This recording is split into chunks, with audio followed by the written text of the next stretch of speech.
கானானியரையும் ஏத்தியரையும் துரத்திவிட குளவிகளை உனக்கு முன்னே அனுப்புவேன் என்று தேவனாகிய கர்த்தர் மோசேக்கு வாக்குத்தத்தம் பண்ணுகிறார்.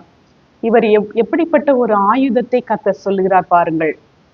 ஒரு சிறிய ஒரு உயிரான குளவி எவ்வளவு பெரிய யுத்தம் நாம் யாத்ராகமத்திலே நாம் பார்க்கிறோம்.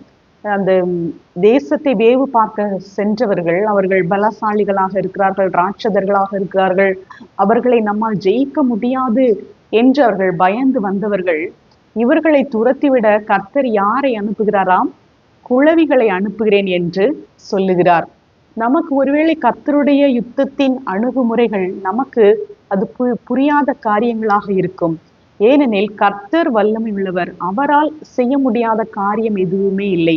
அவருக்கு தேவை அவர் செய்கின்ற காரியத்தை அப்படியே கீழ்ப்படுகிற ஒரு உயிர்தான். அது குளவியாக இருந்தாலும் பரவாயில்லை, நாமாக இருந்தாலும் பரவாயில்லை.